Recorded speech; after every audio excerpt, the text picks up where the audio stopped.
The most feared man in Eastern Europe was driving through Chicago when he saw the woman he'd buried 3 years ago crossing the street with twin boys who had his face. Leonid Zaitsev sat alone in the back of his armored Mercedes S-Class as it moved through the downtown streets like a shark through dark water. Two black SUVs trailed behind at a respectful distance, his security detail, always watching, always ready, never seen. The evening lights of Chicago reflected off the tinted windows, illuminating nothing but shadows inside the vehicle where Leonid preferred to conduct his life. Alone. Untouchable. In control. At 42, Leonid wore power the way other men wore cologne. His charcoal Tom Ford suit was tailored to perfection, the collar open just enough to reveal the edge of a bratva tattoo that crept up from his collarbone, ink from a past he'd stopped explaining to anyone decades ago. His hands, marked with more tattoos across the knuckles and fingers, rested against the leather armrest with deceptive calm. Those hands had signed contracts worth billions. Those same hands had pulled triggers without hesitation. Tonight, he was returning from a meeting with city officials who'd just learned that saying no to Leonid Zaitsev was a luxury their careers couldn't afford. His phone sat silent on the seat beside him. His driver knew better than to speak unless spoken to. The world outside moved past in blurred streams of light and shadow, ordinary people living ordinary lives, completely unaware that the man behind the bulletproof glass controlled more of their city than their mayor ever would.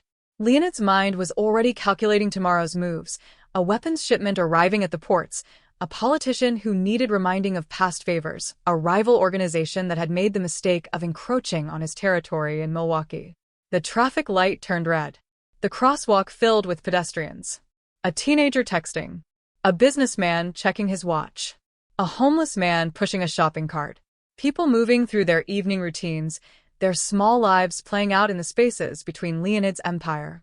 He watched them absently, his steel-gray eyes tracking movement without interest, when something made every muscle in his body lock.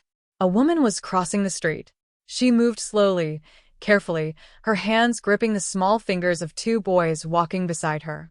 Twins, no older than 2 or 3, dressed in worn jackets that looked like they'd come from a thrift store.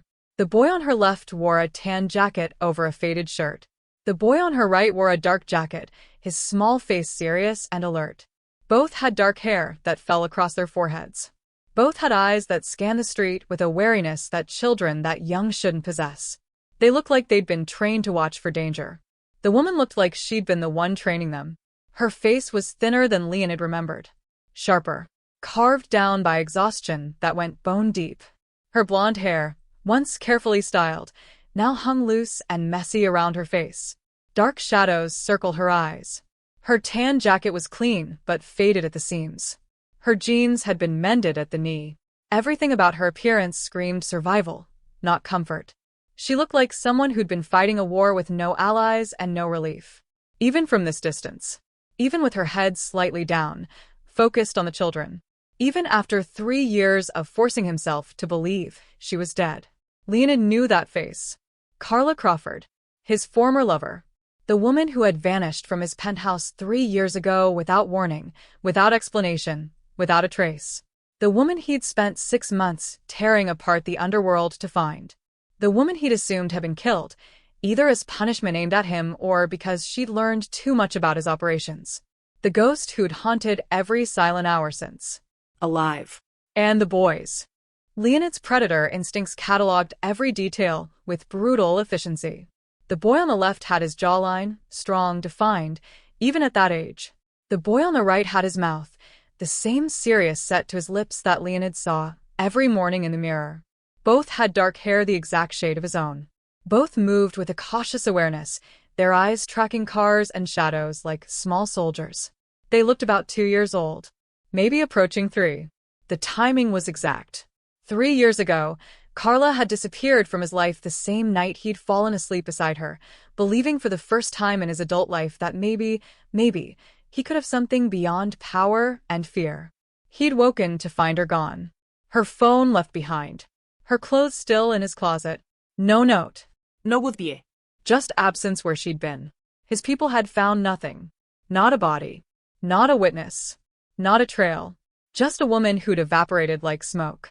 Leonid's hands began to shake against the armrest, hands that had never trembled while holding a gun, while watching men die, while building an empire on violence and silence. The world outside seemed to slow as Carla paused in the middle of the crosswalk. One of the boys stumbled slightly, his small foot catching on the pavement. She immediately crouched down, both hands steadying the children, her mouth moving with words Leonid couldn't hear through the bulletproof glass. Gentle, protective, absolutely fierce. Both boys nodded. The one who'd stumbled wiped his face with his sleeve. Carla brushed hair from his forehead, then from his brother's, her touch so tender it felt like a knife sliding between Leonid's ribs. She stood, gripped their small hands tighter, and continued walking. She disappeared into the crowd on the other side of the street. The light turned green. Leonid's driver glanced in the rearview mirror, waiting for the signal. The security detail behind them was watching, silent questions transmitted through earpieces. Protocol demanded they move. Leonid's hand lifted toward the intercom button. One word would be enough. Follow her. His finger hovered over the button, then stopped. His mind was detonating. Had Carla been pregnant when she disappeared? Had she known? Had she tried to tell him and been intercepted by his own security, by his second-in-command, who'd always said emotional attachments were liabilities? Or had she discovered the pregnancy after vanishing, alone and terrified, and made the decision to raise his sons in hiding rather than bring them into his world of blood and consequence? The questions multiplied like fractures spreading through ice. He had spent 3 years believing Carla had either betrayed him or been eliminated as collateral damage in a war she'd never asked to be part of. He'd executed 2 men on suspicion of involvement. He'd burned rival networks to ash searching for answers. He'd told himself her disappearance was proof that men like him couldn't afford to love anyone, that caring for someone was the same as painting a target on their back, that the most merciful thing he'd ever done was let her go. But now, seeing her with those boys, exhausted, struggling, protecting his sons with nothing but worn jackets and a mother's absolute refusal to break, Leonid understood something that made the empire he'd built feel like a cage he'd locked himself inside. She hadn't disappeared into safety. She'd been surviving alone, fighting battles he should have been there to fight. And those boys, with their dark hair and his face, with their wary eyes already shaped by fear, those were his sons. His blood. His legacy. He had given them nothing but his DNA and his absence. One question echoed through everything else, louder than the blood pounding in his ears. Had she been carrying his children when she vanished, and had he unknowingly destroyed his own family? If this story gripped you, hit that like button and share it with someone who believes even the most dangerous men deserve impossible second chances. Subscribe, because Leonid Zaitsev's journey from untouchable to unforgiven is just beginning, and the family he never knew existed is about to cost him everything he's built. Leonid didn't give the signal to move. His driver waited. The security detail waited.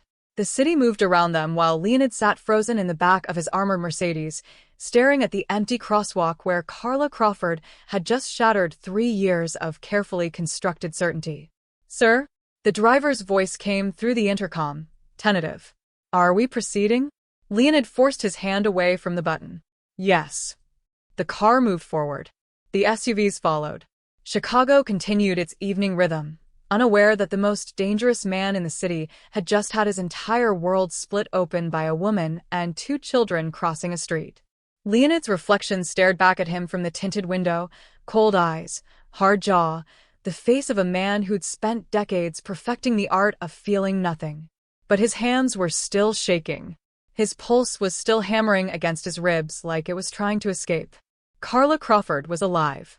And she had his sons. 3 years and 2 months earlier, Leonid had been in his private office at the industrial complex on the outskirts of Chicago, the one that officially imported steel, the one that unofficially moved weapons through 6 states, when she'd walked in. Not burst in. Not demanded entry. Just walked in, past his security, past the men with guns who were paid to make sure nobody reached Leonid uninvited. She'd been wearing a charcoal dress that moved like smoke when she walked, and she'd looked at him the way most people didn't dare to look at him, directly, without fear, with something that looked almost like pity. "You're Leonid Zaitsev," she'd said. Not a question. A statement. He'd had his hand on the gun in his desk drawer. "You have 30 seconds to explain why I shouldn't have you removed." Because I'm not here to sell you anything or ask you for anything. She'd stepped closer, and Leonid had noticed details he shouldn't have cared about. The way her blonde hair caught the light from the window, the intelligence in her green eyes, the absence of jewelry or expensive accessories that marked her as different from every other woman who'd tried to get close to him. I'm here to tell you that the prosecutor you're planning to bribe already took money from the Volkov family. You're walking into a trap. Leonid had gone very still. And why would you tell me this? Because I work in the DA's office. Because I've watched this city rot from the inside for 5 years. And because if the Volkovs take you down, they'll own this city completely, and they're worse than you are. She hadn't flinched when she'd said it. Hadn't softened it. She'd looked at him like he was exactly what he was, a criminal, a killer, a man who built empires on violence, and she'd helped him anyway, not despite what he was, but because of what he wasn't. That had been the beginning. Carla Crawford hadn't tried to change him. She'd never pretended he was anything other than what he was. She'd just existed in his world like a window left open in a sealed room, letting in air he hadn't known he needed. She'd told him the truth when everyone else told him what he wanted to hear. She'd argued with him when his plans crossed lines even he knew shouldn't be crossed. She'd sat across from him in restaurants where men died on his orders and told him he was wrong, and she'd done it without fear because she'd understood something nobody else had. Leonid Zaitsev wasn't afraid of enemies. He was afraid of caring about someone enough that their loss would break him. For 11 months, Carla had been the one thing in his life that wasn't transactional. She hadn't wanted his money. She hadn't wanted his protection. She'd wanted him, the man underneath the empire, the person he'd buried so deep he'd almost forgotten he existed. She'd made him laugh. She'd made him feel human. She'd made him believe, in unguarded moments, that maybe he could be something more than the sum of his violence. Carla Crawford hadn't been his weakness. She'd been his proof that he was still capable of being something other than a monster. And then she'd vanished. 3 years ago. The night everything ended. Leonid had fallen asleep with Carla in his bed, her head resting on his chest, her breathing slow and steady. They talked for hours that night, about nothing important, about everything that mattered. She told him about a case she was working on. He'd told her about a memory from his childhood in Moscow, something he'd never told anyone. He'd felt something he hadn't felt since he was a child. Safe. He'd woken at 3 a.m. to an empty bed. At first, he'd assumed she'd gone to the kitchen. But the penthouse was silent. Her phone was on the nightstand. Her purse was by the door. Her car was still in the parking garage. But Carla was gone. Leonid had checked the security footage. She'd walked out of his building at 2:47 a.m., wearing jeans and a jacket, moving quickly but not running. She'd looked back once at the camera, her expression unreadable, and then she'd disappeared into the Chicago night. No taxi. No regresare. No trace. His security team had found nothing. The street cameras showed her turning a corner 3 blocks away, and then nothing. Like she'd simply ceased to exist. Leonid had torn the city apart looking for her. He deployed every resource he had. Private investigators. Hackers. Informants in every police district. He'd offered rewards that would have set people up for life. He'd interrogated rivals, associates, anyone who might have had contact with her. Nothing. For 6 months, Leonid had operated on the assumption that Carla had been taken, kidnapped by a rival organization, used as leverage against him, maybe killed to send a message. He'd executed 2 men on suspicion of involvement, carefully, coldly, extracting every piece of information they had before ending them. Neither had known anything. By month 7, Leonid had been forced to consider the alternative, that Carla had left voluntarily, that she decided his world was too dark, too dangerous, too stained with blood, that she looked at what he was and finally decided she couldn't live with it. That possibility had been worse than thinking she was dead.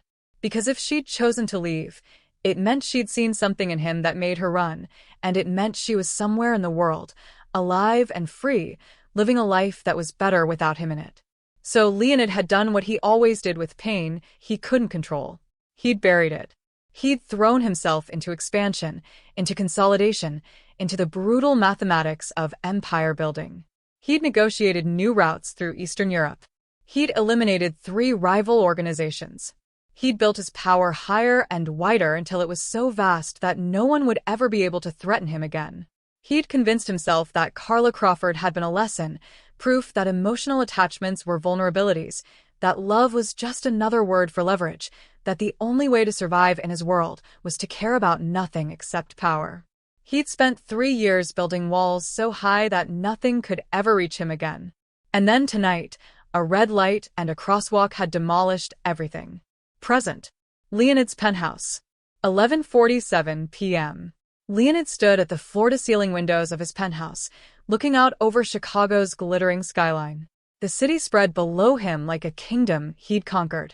From here, he could see the financial district where he controlled banks, the docks where his shipments moved without inspection, the neighborhoods where his word was law. All of it felt meaningless.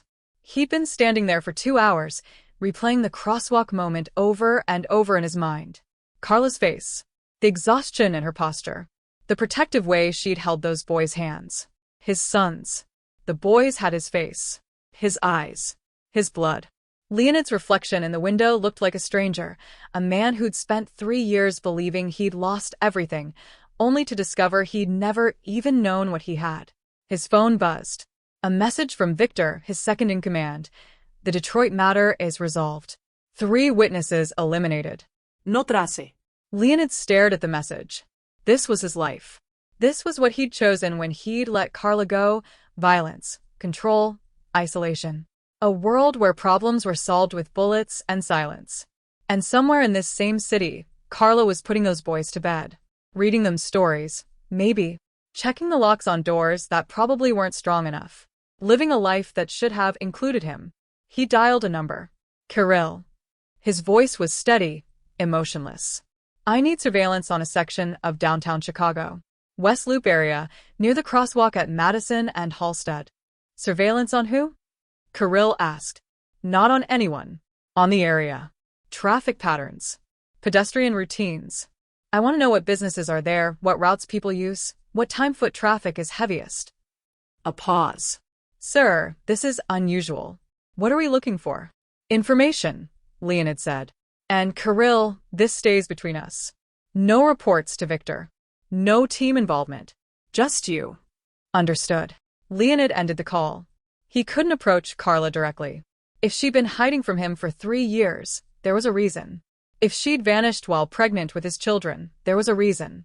If she was living off-grid, wearing worn clothes, and walking through crosswalks instead of taking cars, there was a reason. And until he understood what that reason was, he couldn't risk scaring her again. He'd seen the way she'd looked tonight, vigilant, guarded, ready to run. She was living like someone being hunted. The question was, hunted by who? Leonid pulled up the security archives on his tablet, scrolling back 3 years to the night Carla had disappeared. He'd watched this footage 100 times, searching for clues he'd missed. The timestamp read 2:47 a.m. Carla walking out of his building, moving quickly but not panicking. Looking back once. He froze the frame on her face. For 3 years, he'd interpreted that look as goodbye, as finality. But now, seeing it again, knowing what he knew, that wasn't goodbye. That was fear. Leonid zoomed in on her expression. The angle of her shoulders. The way her hand clutched her jacket closed. She'd been running from something. Or someone. His phone buzzed again. A text from Kirill. Area surveilled. Preliminary info. Several shelters in a 6-block radius. 3 low-income housing units.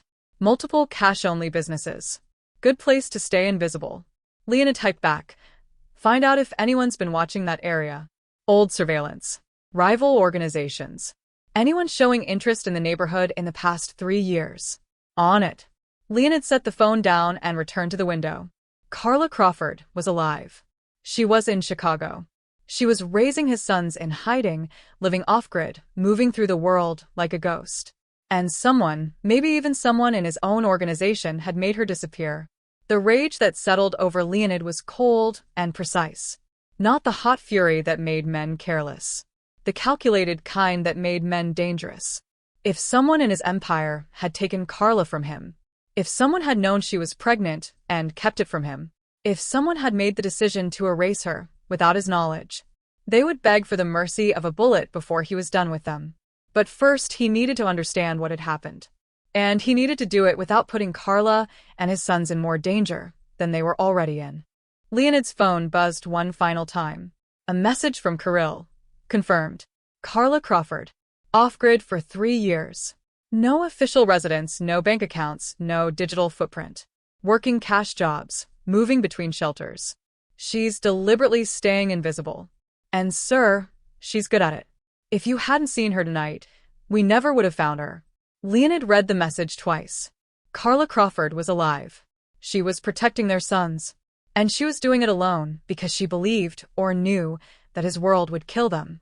Leonid looked out over his empire, at the city he controlled, at the power he'd built by sacrificing everything human inside himself. And for the first time in 3 years, he felt something other than emptiness. He felt purpose. Whatever had made Carla run, whatever threat had forced her into hiding, whatever enemy had taken his family from him, he was going to find it. He was going to destroy it. And then, if she'd let him, he was going to do what he should have done 3 years ago. He was going to protect them. Even if it meant tearing down everything he'd built to do it. The apartment smelled like mac and cheese and cheap laundry detergent. Carla Crawford locked the door behind her, 3 locks, top to bottom, the way she did every single time, and listened. The building was old, the kind where you learn to recognize footsteps, voices, the sound of danger before it arrived. Tonight, it was quiet except for the couple arguing 2 floors down and the bass from someone's music bleeding through the walls. Safe. For now.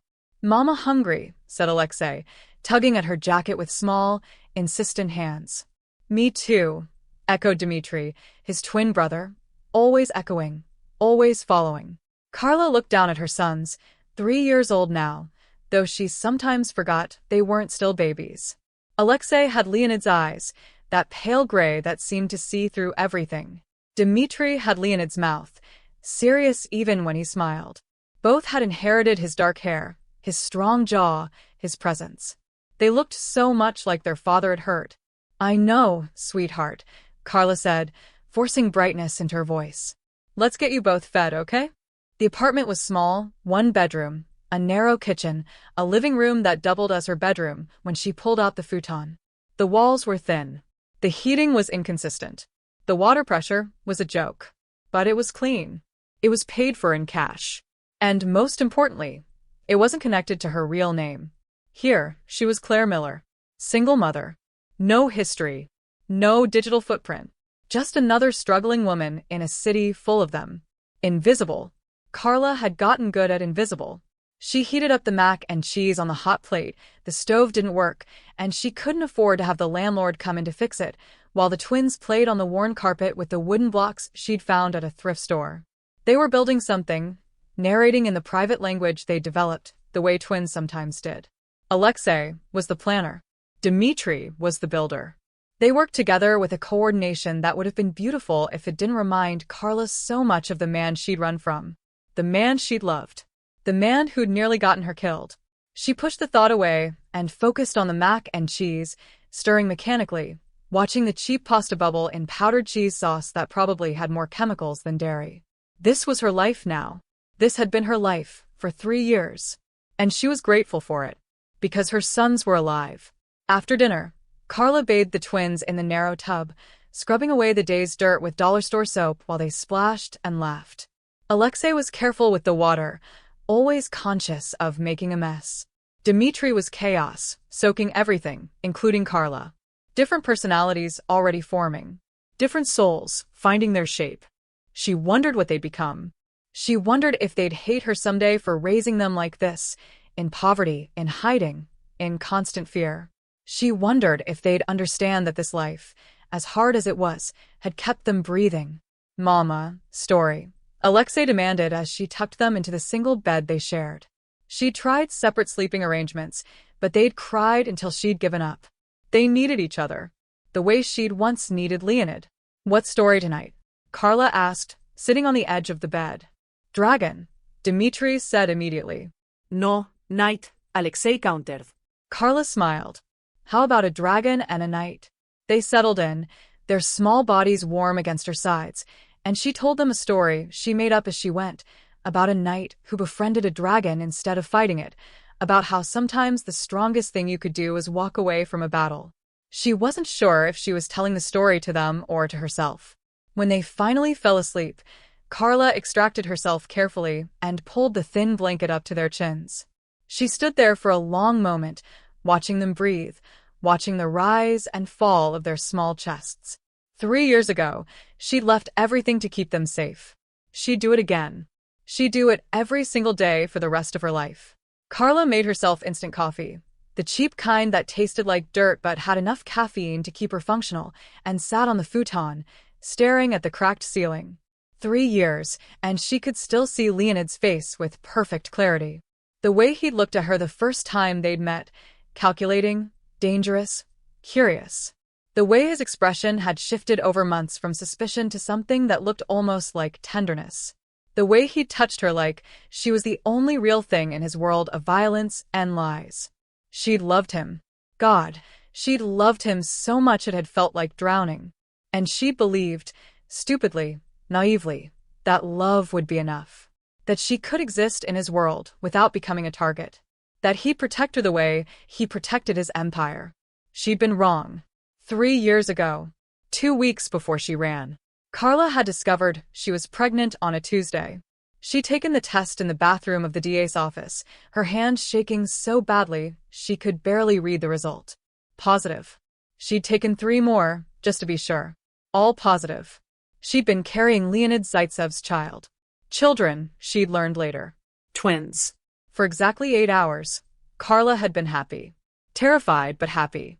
She'd imagined telling Leonid. She'd imagined his reaction, shock, maybe, but then that rare smile he saved for moments when he forgot to be untouchable. She'd imagined a future that didn't exist. Because at 6 p.m. that same day, someone had called her. A man's voice. Calm. Cold. Russian accent. Ms. Crawford, this is a courtesy warning. You're pregnant with Leonid Zaitsev's child. That makes you a liability. Leave Chicago tonight, or you won't see tomorrow. The line had gone dead.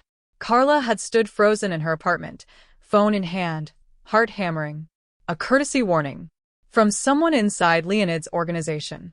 Someone who knew about the pregnancy before she'd even had a chance to tell him. Someone who decided she needed to disappear. She'd tried to call Leonid 7 times. Each call had gone to a voicemail that was full. His personal line, the one he'd given her for emergencies, had been disconnected. She'd tried to reach his office. His security team had told her Mr. Zaitsev was unavailable. She'd tried to drive to his penthouse. The building security had turned her away, telling her she wasn't on the approved list anymore. Someone had cut her off. Someone had made sure she couldn't reach him. And that's when Carla had understood. Whoever wanted her gone had the power to control access to Leonid. Which meant they were close to him. Which meant going to him wouldn't save her, it would just confirm that she needed to be eliminated. So she'd made the only choice she could. She'd run. Carla had left that night with nothing but a backpack, $300 in cash, and the clothes on her back. She'd abandoned her car 6 blocks from her apartment and taken a bus to the south side. From there, she'd moved constantly, shelters, cheap motels, sleeping in her car when she'd finally bought a used one for $800 cash. By the time she'd realized she was carrying twins, she'd already erased herself. No bank accounts. No credit cards. No phone. No digital trail. She'd given birth in a free clinic, using a fake name, paying cash she'd earned cleaning houses under the table. The nurses had been kind but overworked, asking no questions. Alexei had been born first, screaming. Dmitri had followed 3 minutes later, quiet and watchful even then. Carla had held them both and cried, from pain, from relief, from the crushing weight of knowing she was doing this alone. Leonid should have been there. He should have been holding her hand, seeing his sons for the first time, making promises about protection and futures. But he wasn't there, because someone in his organization had decided she didn't deserve to exist. And Leonid, powerful, untouchable Leonid, had never even known. Present. 1:30 a.m. Carla couldn't sleep. She stood at the window of the apartment, looking out at the street below. A car passed. A homeless man pushed a shopping cart. A couple stumbled by, drunk and laughing. Normal night. Normal city. But something felt wrong. Carla had developed instincts over the past 3 years, survival instincts that most people never needed. She'd learned to recognize when she was being watched. She'd learned to notice the man who appeared in the same coffee shop twice. She'd learned to feel danger before it arrived. Tonight, those instincts were screaming. She scanned the street more carefully. Nothing obvious. No parked cars with people inside. No one standing in shadows. But something had changed. She thought about the crosswalk earlier tonight. The way she'd felt exposed, vulnerable, visible. She'd taken that route 100 times without incident. But tonight, for just a moment, she'd felt like someone was watching. She dismissed it as paranoia.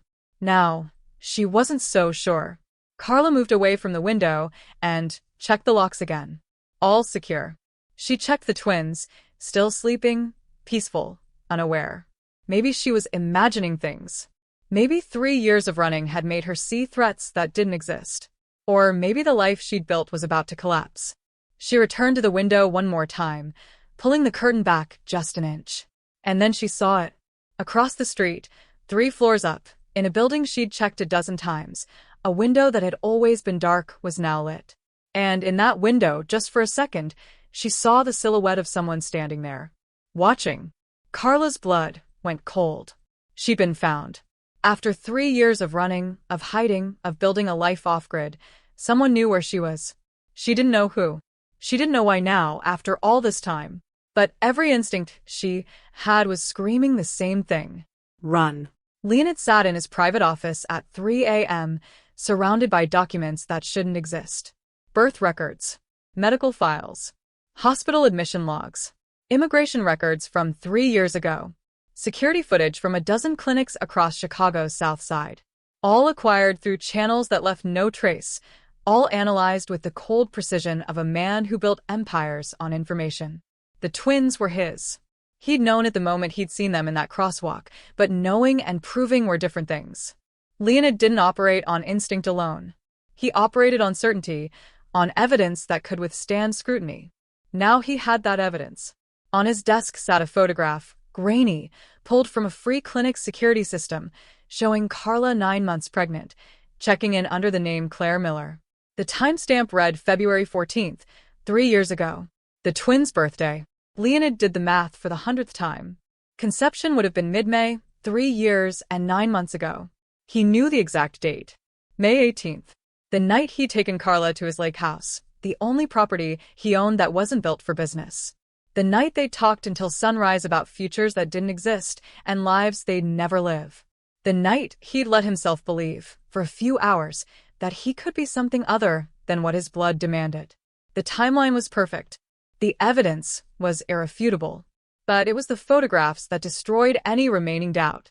Leonid had dozens of images now, pulled from street cameras, traffic footage, security systems in the neighborhoods Carla frequented. Kirill had done exactly what he'd been ordered to do, surveillance of the area, not the woman. But the area included the woman, and the woman included the children. Leonid spread the photographs across his desk under the harsh light of the desk lamp. Alexei, he'd learned their names from a childcare registration form at a community center, had Leonid's eyes. Not just the color, but the shape, the intensity, the way they tracked movement with predatory awareness. Even at 3 years old, the boy watched the world like it might attack at any moment. Dmitri had Leonid's mouth, his jawline, the serious expression Leonid saw in his own childhood photographs. The boy held himself with a stillness that wasn't natural for children, a control that spoke of genetics, not training. Both had his dark hair, his bone structure, his presence. They were his sons, his blood, his legacy, his future. And he'd known nothing about them for 3 years. Leonid's hands, steady, always steady, began to shake. The emotion hit him in waves, each one contradicting the last. Joy. Pure, unexpected joy at the knowledge that he had children. That somewhere in this violent, corrupted world, 2 pieces of him existed that were still innocent, still unmarked by what he'd become. Terror. Immediate, suffocating terror at what that meant. Every enemy he'd ever made now had leverage. Every rival who wanted to hurt him had a target. His sons were vulnerabilities he couldn't protect, weapons that could be used against him. Guilt. Crushing, relentless guilt that Carla had carried them alone, given birth alone, raised them alone while he'd been what? Building his empire? Executing rivals? Sitting in expensive restaurants making deals that meant nothing? And beneath it all, something darker. Rage. Cold, focused, lethal rage at whoever had kept this from him. Because the more Leonid looked at the evidence, the more impossible it became that this had happened by accident. Carla had disappeared 3 years ago. She'd been pregnant when she'd left. She tried to reach him, he was certain of that now, and failed. Someone had made sure she failed.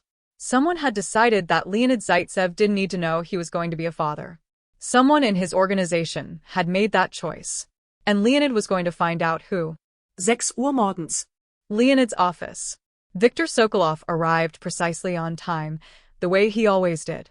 48 years old, former Spetsnaz, Leonid's second-in-command for 8 years. Efficient, loyal, ruthless. The man Leonid trusted more than anyone. The man who now sat across from Leonid's desk, drinking coffee like this was a normal morning meeting, unaware that Leonid was studying him with the same analytical precision he'd used to study an enemy. The Detroit situation is finalized, Viktor said, pulling up files on his tablet. The union boss has agreed to our terms. No further complications. Leonid nodded, letting Viktor continue his report. Shipments. Territory negotiations. A police captain who needed reminding of his obligations. Standard business. Leonid waited until Viktor finished, then leaned back in his chair, his expression neutral. I need you to pull some old files, Leonid said. 3 years ago. Around the time of the Volkov negotiations. Viktor's expression didn't change. What specifically? Security protocols. Communication logs.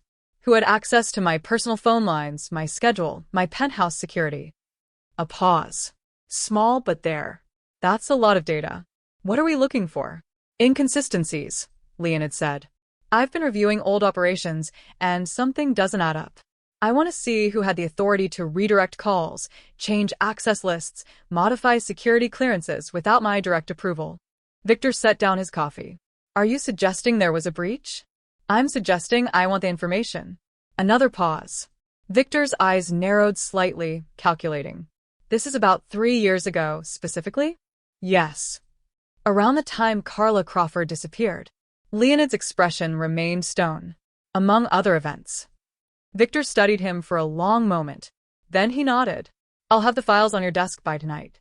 Encrypted. No copies. No team involvement. Understood. After Viktor left, Leonid sat motionless, replaying the conversation. Viktor had been careful. Professional. But there'd been something in that pause, in the way he'd connected the timeline to Carla's disappearance without being prompted. Recognition. Leonid pulled up Viktor's access logs from 3 years ago. As second-in-command, Viktor had Level 1 clearance, the ability to make security decisions in Leonid's absence, to protect the organization when threats emerged, including the authority to decide who was or wasn't a liability, including the authority to cut someone off from reaching Leonid. Leonid's jaw tightened. 9 Uhr morgens. Deeper investigation. Leonid had Kirill pull communication records, the kind that required bribing telecommunications executives and hacking into systems that were supposed to be secure. What he found confirmed what he'd suspected. 3 years ago, in the week before Carla disappeared, there had been 7 attempted calls from her number to Leonid's personal line. All 7 had been intercepted and rerouted to a dead voicemail box. 5 attempts to reach his office. All blocked at the security desk level with notes that Ms. Crawford was no longer approved for contact. 3 attempts to access his penthouse building. All turned away by security with instructions that came from Viktor Sokolov. Leonid stared at the logs, his mind assembling the pieces with brutal clarity. Carla had tried to reach him. Multiple times. Desperately. And Viktor had systematically cut her off, isolating her, making sure Leonid never knew she was trying to make contact. Why? Leonid pulled up more files. Security assessments from that time period. Threat analysis reports. And there it was. A memo, dated 3 years ago, marked confidential, Level 1 access only. Subject, Crawford, Carla, security assessment. Classification, high-risk liability. Recommendation, immediate isolation from primary asset, Zaitsev. Subject has access to sensitive operational information through relationship. Recent behavioral changes suggest possible compromise. Recommend termination of contact. If subject persists, Escalation to removal may be necessary. Assessment filed by V. Sokolov. Status: approved. NO notification TO primary asset required PR standard security protocol.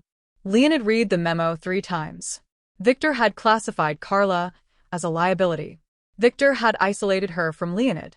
Victor had done it under standard security protocol, a protocol designed to protect Leonid from threats without burdening him with the details.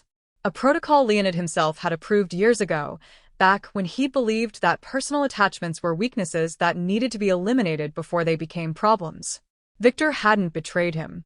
Victor had followed orders.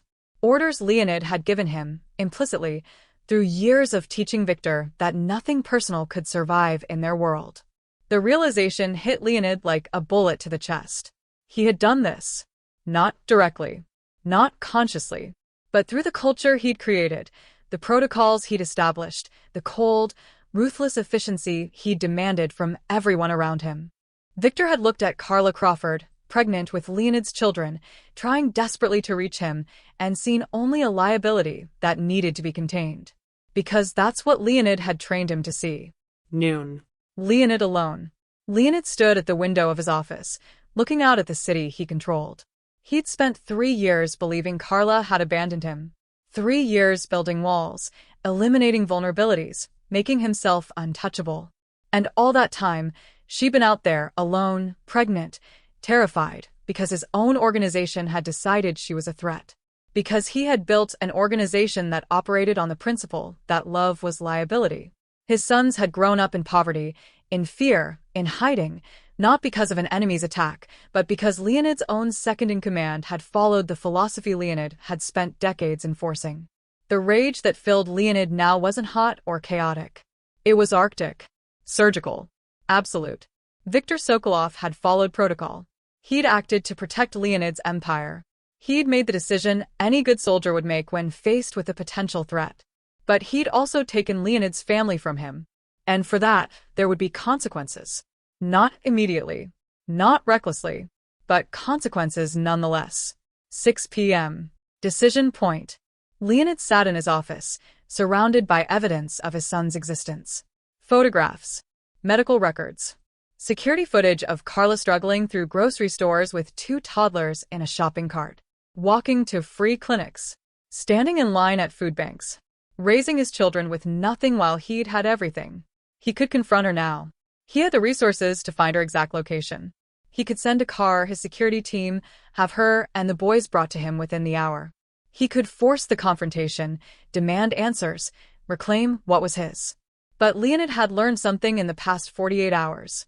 Force had taken his family from him in the first place. His empire, built on control, on fear, on the elimination of anything personal, had created the situation that drove Carla into hiding. If he approached her the way he approached everything else in his life, he'd lose her again. And this time, he'd lose his sons too. So, Leonid made a different choice. He would wait. He would watch. He would learn everything about Carla's life now, her routines, her struggles, her fears. He would find out what threat had made her run and eliminate it quietly, completely, without her knowing.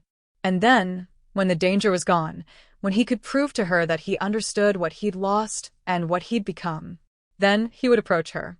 Not as Leonid Zaitsev, the untouchable mafia boss, but as the father of her children, as the man who'd failed her 3 years ago and would spend the rest of his life making it right. Leonid looked down at the photographs of his sons one more time. Alexei, with his serious gray eyes. Dmitri with his quiet, watchful expression. 2 boys who should have had everything but had nothing. 2 boys who deserved better than what their bloodline had given them. Leonid had built an empire by sacrificing everything human inside himself. Now he was going to tear that empire apart if that's what it took to protect them. Even if it cost him everything. Even if it cost him his life. Because blood didn't lie. And these were his sons. And nothing, not his organization, not his enemies, not even his own philosophy, would keep them from him again. Carla received the message on a burner phone she'd bought 3 days ago, after she'd seen the figure watching from the window across the street. The text was simple: I know who you are. I know what happened. I need to explain. Please. 1 conversation. You choose where. You choose when. I'll come alone. No name. No threats. No demands. But Carla knew exactly who'd sent it. She'd spent 3 days after that text deciding whether to run again or stay and face what was coming. 3 days watching the twins play with their blocks, sleep in their shared bed, eat cereal with the concentration of surgeons. 3 days knowing that running was getting harder, that the boys were getting older, that eventually they'd start asking questions she didn't know how to answer. 3 days before she finally responded. Lincoln Park. North Pond. Tuesday. 2 p.m. If I see anyone else, I'm gone. Now she sat on a bench overlooking the pond, the twins playing on the grass 10 feet away, and waited for the man who destroyed her life to arrive. Leonid appeared exactly at 2 p.m. No security detail visible. No SUVs idling nearby. No earpieces or obvious weapons. He wore dark jeans and a simple black jacket, his tattooed hands the only visible reminder of what he was. He looked different than Carla remembered, older, harder, like the past 3 years had carved something out of him. He stopped 20 feet away, his eyes finding hers, then immediately moving to the twins. Carla watched his face as he looked at them. Watched the recognition, the devastation, the barely controlled emotion that cracked through his usual stone expression. Alexei noticed him first. The boy stopped playing, his small body going still and alert, his gray eyes, so much like Leonid's, tracking the stranger with predatory awareness. Dmitri looked up a moment later, following his brother's gaze. Both boys stared at Leonid with identical expressions of cautious curiosity. Leonid stared back, and Carla saw something in his face she'd never seen before. Wonder and grief. They have your eyes, Carla said, her voice flat. In case you were wondering. Leonid's gaze moved back to her. Carla. Don't. She held up a hand. You wanted to talk. So talk. But don't say my name like we're still what we were. We're not. He nodded slowly, then moved closer, carefully, like approaching something wild, and sat on the bench, leaving space between them. Not touching. Not assuming. The twins went back to playing, but Alexei kept glancing over, watching. I didn't know, Leonid said quietly. About them. I didn't know you were pregnant when you left. Carla laughed, sharp, bitter. You didn't know because someone in your organization made sure you didn't know. I tried, Leonid. I tried to call you. 7 times. I tried to come to your office. Your building. I tried everything I could think of, and every single time, I was blocked. Turned away. Told I wasn't approved for contact anymore. I know. His voice was rough. I found the records. The calls, the attempts. Oh, you found the records. Carla's voice rose, and she forced it back down, aware of the twins. That's perfect. You found the records. Did those records tell you what it felt like? Realizing I was pregnant with your children and not being able to tell you? Did they tell you about the panic? The terror? Leonid said nothing. He just listened, his jaw tight. I got a phone call, Carla continued, her hands clenched in her lap. The same day I took the pregnancy test. A man. Russian accent. Very polite. He told me I was carrying your child, that I was now a liability, and that I should leave Chicago that night if I wanted to live. Leonid's hands curled into fists against his thighs, but he didn't speak. I didn't believe it at first, Carla said. I thought it was a rival, someone trying to scare me. So I tried to reach you. To warn you. To tell you what was happening. And that's when I realized the threat wasn't coming from outside your organization. It was coming from inside. Someone close to you. Someone with enough power to cut me off completely. Victor, Leonid said. My second in command. He classified you as a security risk. He isolated you under protocols I created. Protocols designed to eliminate personal attachments before they became vulnerabilities. Carla turned to look at him. So you're saying this was your fault? Yes. The simple acknowledgement hung between them. I built an organization that operated on the principle that nothing personal could survive, Leonid continued, his voice carefully controlled. I taught my people that love was weakness, that attachments were liabilities, that anything that could be used against me needed to be eliminated. Victor didn't betray me. He followed exactly the philosophy I spent years enforcing. And I paid the price, Carla said. Yes. She looked away, back toward the twins. Dmitri had found a stick and was drawing patterns in the dirt. Alexei was supervising, pointing out where to add details. I gave birth alone, Carla said quietly. In a free clinic on the south side. No insurance. No medical history. I used a fake name because I was terrified someone would find me. The nurses were kind, but they were overworked, understaffed. I went into labor at 3 a.m. and delivered at dawn. Alexei came first. He was screaming before he even fully emerged. Dmitri came 3 minutes later. So quiet I thought something was wrong. Leonid's breathing had changed, shallow and controlled. I held them both and cried for an hour, Carla continued. Because they were beautiful and perfect and I loved them more than I'd ever loved anything. And because I was completely alone. Because their father, the man I'd loved, the man I'd believed would protect me, had an empire so cold and efficient that it had erased me like I'd never existed. Carla. I'm not finished. Her voice cracked but didn't break. You wanted the truth. Here's the truth. I spent the first 6 months terrified they'd die. Terrified I couldn't feed them. Terrified I'd make a mistake and lose them. I worked 3 jobs, cleaning houses, washing dishes, data entry from a library computer. I slept in shelters. In my car. In apartments I paid for with cash. I taught myself to disappear because I believed your world would kill us all. She turned to face him fully now, her eyes blazing. There were nights I chose between formula and rent. Nights I fed them and didn't eat myself. Nights I walked miles because I couldn't afford bus fare. Nights I sat outside their bed with a knife I bought at a pawn shop because I heard footsteps in the hallway and thought someone had finally found us. Leonid's face had gone pale, but he said nothing. They got sick once, Carla said. Both of them. High fevers. I couldn't afford a doctor, so I took them to an emergency room and lied about our address. I sat in that waiting room for 6 hours, holding them while they cried, while they burned up, while I prayed to a God I don't even believe in that they'd survive. Her voice was shaking now, 3 years of suppressed fear and rage finally breaking through. They did survive. They always survived. Because I made sure they did. I kept them safe. I kept them fed. I kept them alive. Not you. Not your empire. Not your money or your power. Me. Alone. Silence. The pond was peaceful. Ducks floated on the water. Other families walked past, living normal lives, unaware that a woman was describing 3 years of hell to the man who'd caused it. Then Leonid did something Carla hadn't expected. He stood, moved away from the bench, and knelt on the grass in front of her.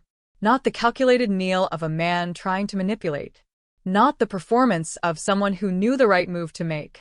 He knelt like a man who'd been brought to his knees by the weight of what he'd done.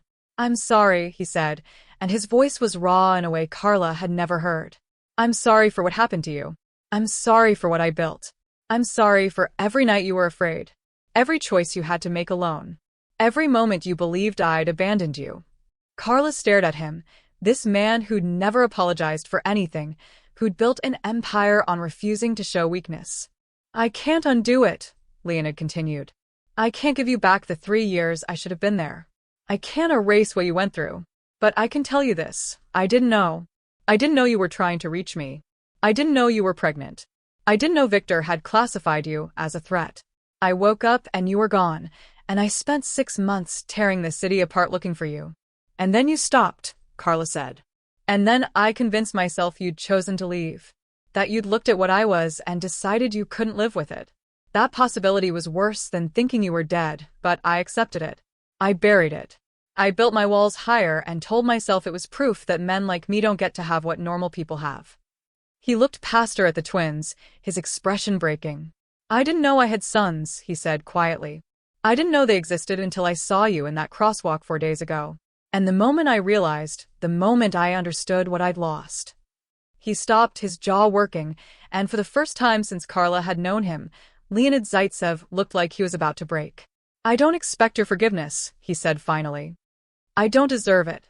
But I'm asking for a chance. Not to fix what happened. I can't fix it. But to be what I should have been from the beginning. A father. A protector. Someone they can count on. Carla looked at him, this dangerous man on his knees in the grass, and felt the anger warring with exhaustion, with the memory of who he'd been before everything fell apart. I don't forgive you, she said. I know. I don't trust you. I know.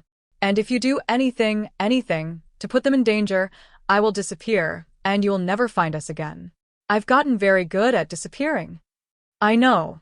Carla looked at the twins, still playing, still innocent, still unaware that their entire world was about to change.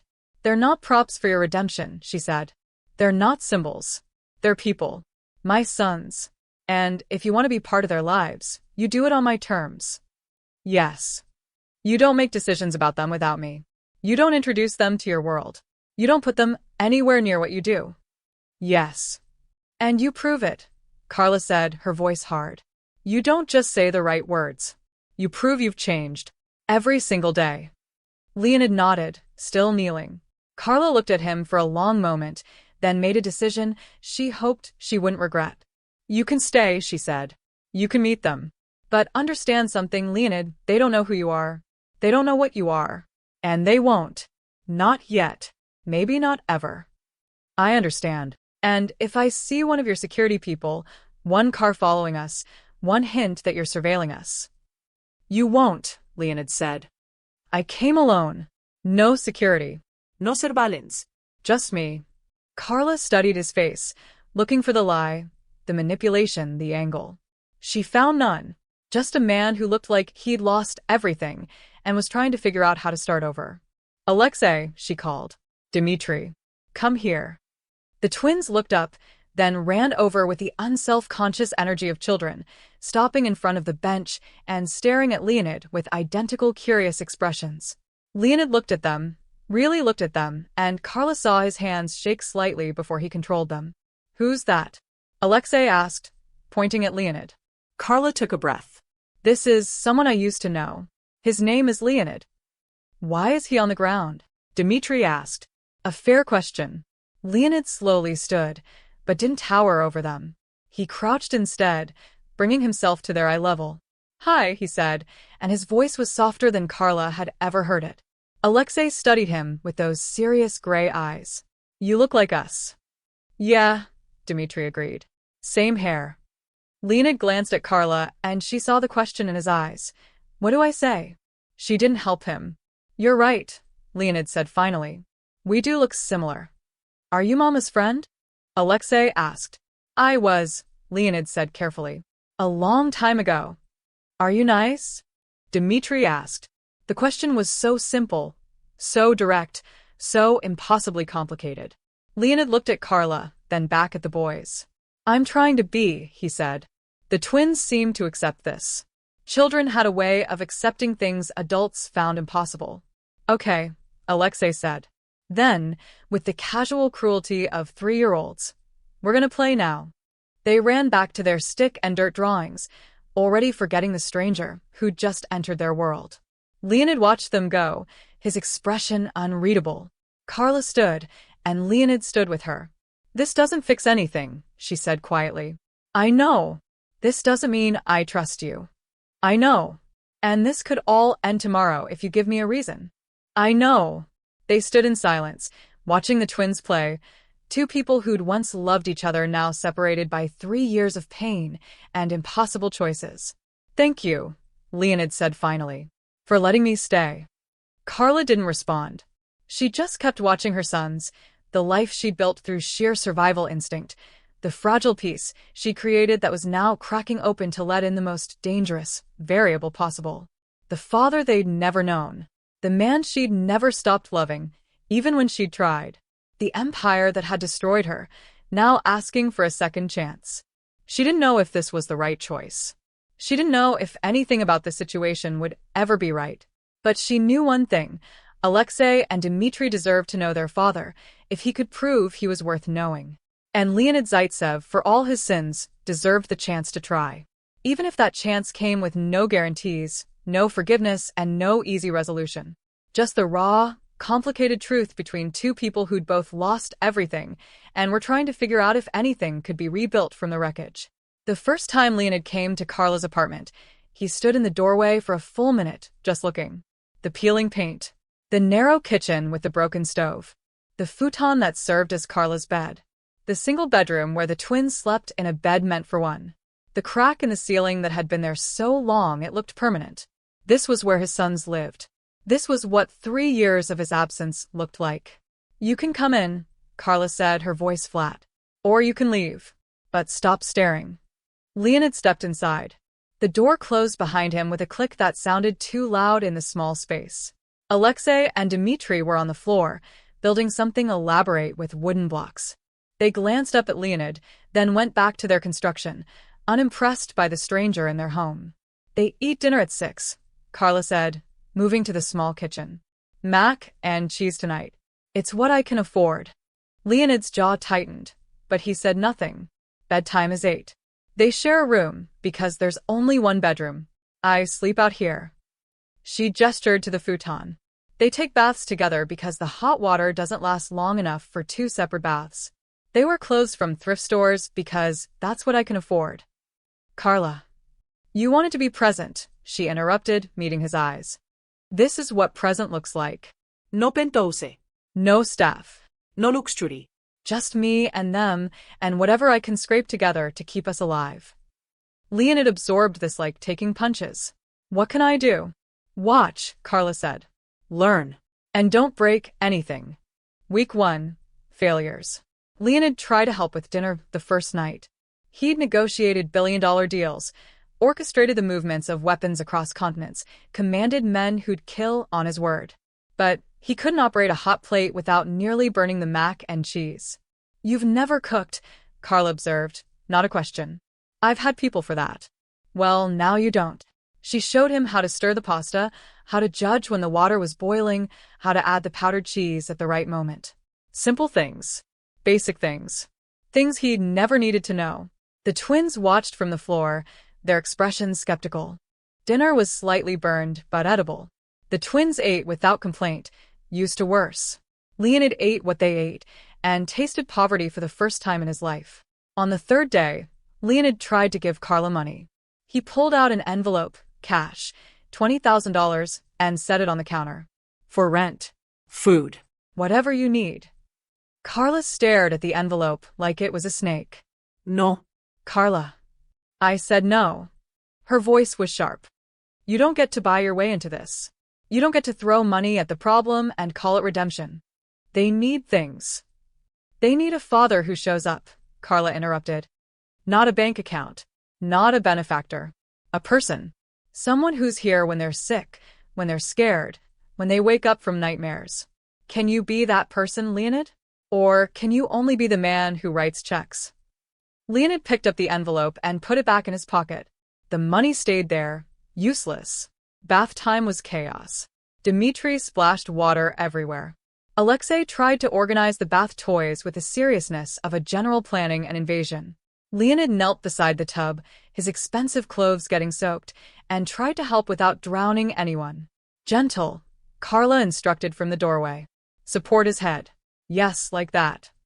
Leonid's hands that had broken bones, pulled triggers, signed death warrants, now carefully cradled his son's small head as he rinsed shampoo from dark hair that matched his own.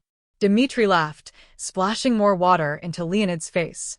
Alexei watched his father with those serious gray eyes, evaluating, judging. "You're getting better," the boy said finally. It was the first compliment Leonid had received in 3 years that actually meant something. Week 2. Small victories. Leonid learned their routines. Alexei woke first, always, and went immediately to check on his brother. Dmitri was slower to wake, needed coaxing. They both refused breakfast until they'd brushed their teeth, one of Carla's non-negotiable rules. Breakfast was cereal with milk measured carefully to make the carton last. Leonid learned to pour the exact amount. Not too much. Not too little. The twins ate with the focus of children who'd known hunger. After breakfast, they played. Blocks, mostly. Sometimes toy cars Carla had found at garage sales. They built elaborate structures, narrating in their private twin language, including Leonid occasionally when they needed something tall. Leo, make tower. Dmitri would command, and Leonid, the man who commanded empires, would stack blocks exactly as instructed. Carla watched from the kitchen, washing dishes by hand, because the dishwasher didn't work. Watching Leonid fail. Watching him try again. watching him learn, waiting for him to leave. He didn't leave. The twins began responding to him instinctively. When Alexei scraped his knee running in the park, he looked for Leonid first, not Carla. Leonid picked him up, examined the scrape with gentle hands, and cleaned it while Alexei watched with serious, trusting eyes. "You're okay," Leonid said quietly. "It's just a scrape. Doesn't hurt." Alexei lied bravely. "It's okay if it does." The boy's face crumpled slightly, and Leonid held him while he cried, small, quiet tears that broke Leonid's heart more effectively than any weapon ever had. When they walked through the neighborhood, Dmitri started taking Leonid's hand without being asked. Just reached up and grabbed his father's tattooed fingers like it was the most natural thing in the world. Leonid looked at Carla over the boys' heads, something like wonder in his expression. She didn't smile, but she didn't pull them away either. Week 3. Dismantling empires. Leonid ran his empire from Carla's apartment. He sat on the futon after the twins were asleep, laptop open, conducting business in whispers while Carla watched from the kitchen. But the business was changing. He canceled a weapons shipment to Detroit. Too risky. Too visible. Too likely to draw attention that might lead back to this address, to this woman, to these children. He ended an alliance with a political family in Milwaukee. The partnership had been profitable, but it required public appearances, visibility, the kind of exposure that made targets. He shut down 3 operations in Eastern Europe that had been generating millions, but required his personal oversight. Victor called him. "You're dismantling strategic assets. The organization is asking questions." "Let them ask," Leonid said quietly, aware of Carla listening. "Leonid, what's changed?" "Everything." He ended the call. The political alliances began collapsing. The Volkov family, who'd been planning a territory merger, sent increasingly aggressive messages. The deal was dissolving because Leonid kept missing meetings, kept canceling negotiations, kept prioritizing something they couldn't see over business that would expand their empire. "You're making enemies," Victor warned during one of their encrypted calls. "I've always had enemies. These are different. These are the people who expected your partnership. They're taking your absence personally. I'll handle it." When? "You're barely responsive. You're not at the compound. Where are you?" Leonid looked at the twins sleeping in the next room, at Carla washing dishes, at the small, broken apartment that meant more than every property he owned. "I'm exactly where I need to be." Week 4. Cracks. Leonid arrived one afternoon to find Carla pacing the apartment, her phone in her hand, her expression tight with fear. "What's wrong?" She showed him the phone. A text from an unknown number. "Cozy little family you're building. Would be a shame if something happened to it." Leonid's blood went cold. "When did you get this?" 20 minutes ago." He took the phone, examined the message, his mind already working. "This is a warning shot. Someone knows I've been coming here." Who? "I don't know yet. But he had suspicions. The Volkovs. Or worse, someone inside his own organization who decided Carla was still a liability." He made a call. "Kirill, I need a trace on a number." Now. While he waited, Leonid looked at Carla. She was afraid, but she was also angry. "This is what I was trying to avoid," she said quietly. "This is why I disappeared. Your world doesn't allow for normal. It doesn't allow for family. It only allows for targets. I won't let anything happen to you." "You can't promise that." "Yes, I can." Kirill called back. "Number's a burner. Purchased with cash in the Loop district yesterday. No trace on who bought it." Leonid's jaw tightened. "Someone's watching us." "Your organization?" Carla asked. "Maybe. Or someone who wants leverage." He looked at the twins, sleeping peacefully in the next room, unaware that their existence had just become a weapon. "I need to handle this." "By handle, you mean?" I need to find out who sent this message and make sure they understand that touching you or the twins means death." Carla studied his face. "And if it's someone in your organization? Someone you've worked with for years?" Leonid's expression went cold. "Then they die the same as anyone else." Week 5. Betrayal. The warning signs came in pieces. Messages to Leonid's secure line that were intercepted. Surveillance reports that showed inconsistencies. Victor asking too many questions about where Leonid was spending his time. Then Kirill sent him an encrypted file. "Sir, you need to see this." The file contains security footage from 3 weeks ago. Victor meeting with Dmitry Volkov, the head of the rival family, in a private restaurant. The kind of meeting that didn't happen without reason. Leonid watched the footage 3 times, his expression stone.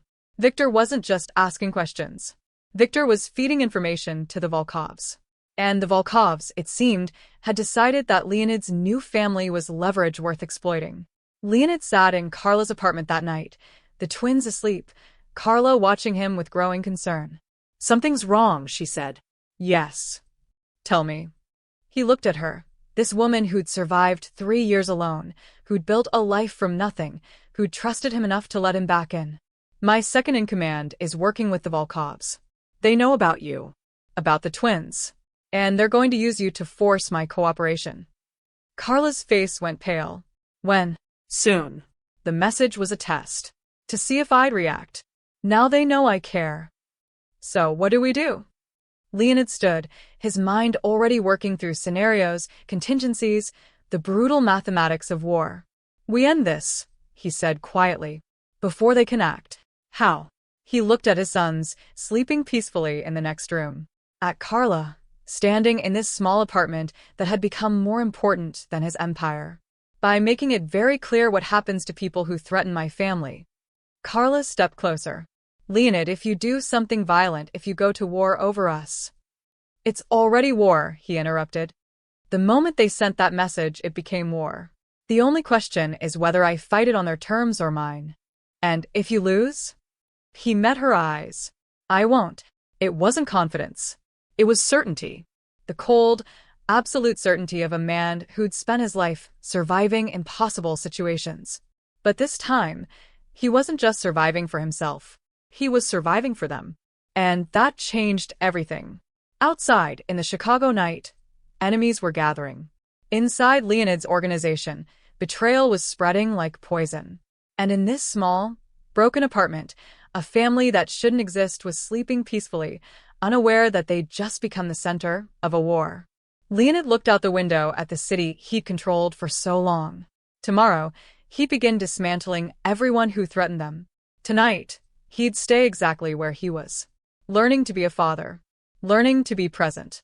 Learning that some things were worth more than empires. Even if keeping them meant burning everything else to the ground.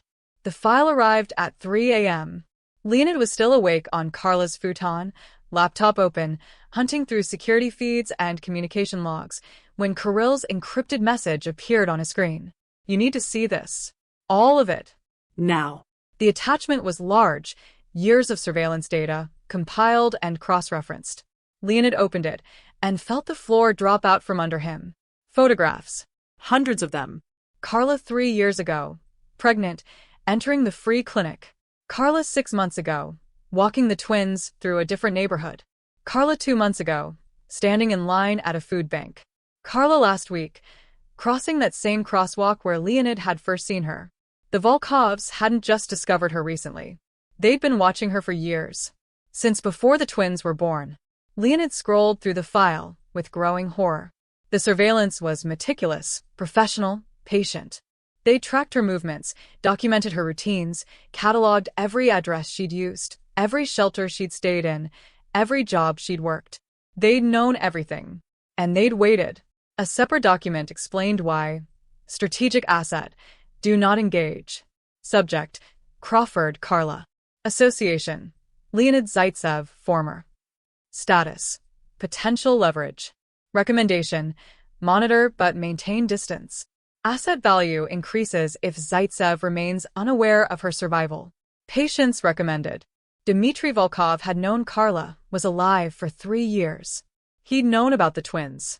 And he'd waited, watching, letting Leonid believe she was dead or gone, storing up this information like a weapon to be used at exactly the right moment. That moment had apparently arrived. The final page of the report was dated yesterday. Escalation approved. Zaitsev has made contact with asset. Emotional attachment confirmed. Recommend immediate action to establish leverage. Autorisation de Volkov. Leonid's hands were shaking as he reached for his phone. He called Victor. No answer. He called again. Still nothing. Then a text arrived from Victor's number. I'm sorry, Leonid. They have my daughter. I had no choice. Leonid stared at the message, his mind racing. Victor had a daughter, 18 years old, living in Moscow with her mother. Leonid had met her once at a company dinner years ago, a quiet girl studying medicine, nothing to do with their world. The Volkovs had taken her. And Victor, faced with losing his only child, had given them everything, including the location of Carla's apartment. Leonid was moving before he'd consciously made the decision, grabbing his jacket, his gun, already calculating travel time from his location to Carla's building. 15 minutes if traffic was clear. He had to assume he didn't have 15 minutes. He called Kirill. I need a team at the following address. Now. Armed. Armored transport. And get Carla and the twins out before. An explosion of sound through the phone line. Gunfire. Shouting. Then Kirill's voice, tight with pain. They're already here. We're pinned down. South in trance. The line went dead. Leonid was running for his car, his mind ice cold, when his phone rang. Carla's burner number. He answered while running. Carla. Someone's trying to break down the door. Her voice was steady, but he could hear the twins crying in the background. I heard gunfire in the hallway. What's happening? The Volkovs. They're coming for you. How many locks on your door? 3. But they won't hold long. Fire escape? Broken. Been broken for months. Leonid was in his car now, engine roaring to life. Listen to me. Take the twins into the bathroom. Lock that door. Put the tub between you and the door. Stay low. I'm coming. Leonid. Stay low. Don't open the door for anyone except me. I'll be there in 10 minutes. We don't have 10 minutes. Through the phone, he heard wood splintering. The sound of locks breaking. Carla's apartment. 7 minutes earlier. Carla had been reading in bed when she'd heard the footsteps. Not normal footsteps. Too many people moving too carefully, the kind of coordinated silence that meant professionals, not residents. She'd grabbed the twins from their bed. They'd woken confused, frightened, and moved toward the bathroom when she'd heard the gunfire. 2 shots. Then screaming. Then more shots, systematic and cold. Someone was clearing the building floor by floor. Carla had locked her apartment door, all 3 locks, and called Leonid with hands that wanted to shake, but couldn't afford to. Now she was in the bathroom with Alexei and Dmitri, the tub between them and the door, and she could hear men in her apartment. Where is she? A voice. Russian accent. Come. Not here. Check the bedroom. Footsteps. Doors opening. The methodical search of professionals who'd done this before. Alexei was crying quietly. Dmitri was silent, his gray eyes wide with terror. Carla held them both, one hand over each of their mouths, her own breathing controlled and silent. The bathroom door handle turned. Locked. A pause. Then a voice right outside. Miss Crawford. We know you're in there.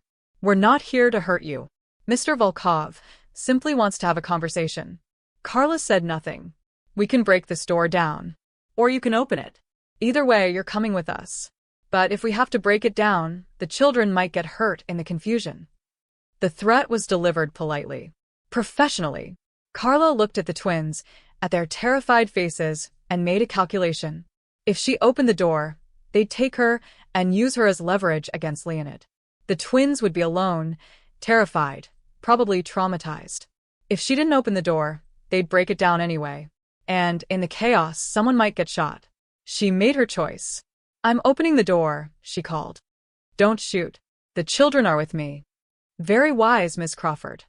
Carla stood, the twins clinging to her legs, and unlocked the bathroom door. 3 men stood in her apartment. Professional. Armed. One of them stepped forward, his gun lowered but ready. Mr. Volkov is waiting in a car downstairs. You and the children will come with us.